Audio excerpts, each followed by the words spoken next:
actual building, as we see behind us, has started the demolition piece. So all the bar joists have been removed, the roofing's been removed, a lot of soft demo. So with taking half of the building out, naturally you can't just go in and just start tearing things out. You have to get all the electrical unhooked, all the HVAC unhooked, all the plumbing unhooked, and make that safed up so you can keep half of the building and utilize that half of the building. So that's what you've seen so far.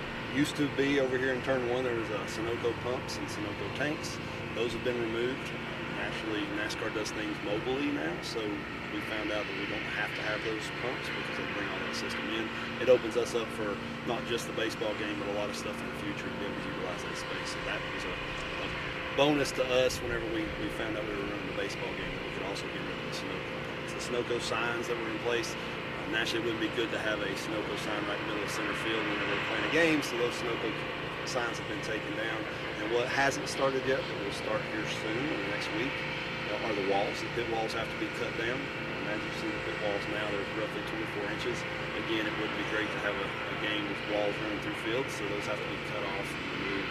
And then naturally after the game, we'll put all that stuff back in the short period of time we have before the race in September. You know, you consider a lot of this kind of the prep work. When does the real, like, hardcore bringing in the field part of this start? So MLB's construction team, which naturally build the field and the walls and whatnot, they come in June 16th, and the big piece of that puzzle that'll be the field build first, because naturally the grade has to change and rise.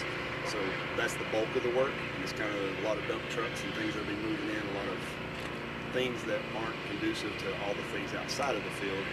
That piece of it will start June 23rd when we really start rolling in and start building walls and whatnot. What's the estimated time for getting the field done and then doing the accessory pieces around that? So it's kind of in concert, and they've done a great job in the last year and a half during the planning to work through the construction schedule.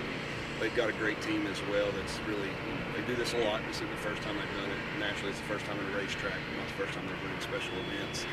They'll work in concert and everything. They've basically got a 30-day window that they have to get everything installed.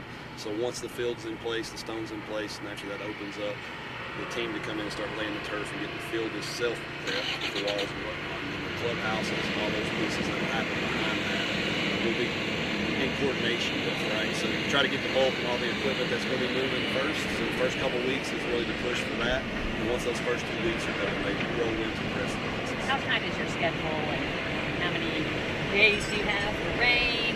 You know. So we know the schedule. The schedule doesn't move. So from June the 16th, we've got to be done on July 31st, right? That's kind of the window that has to happen. So we just work within that.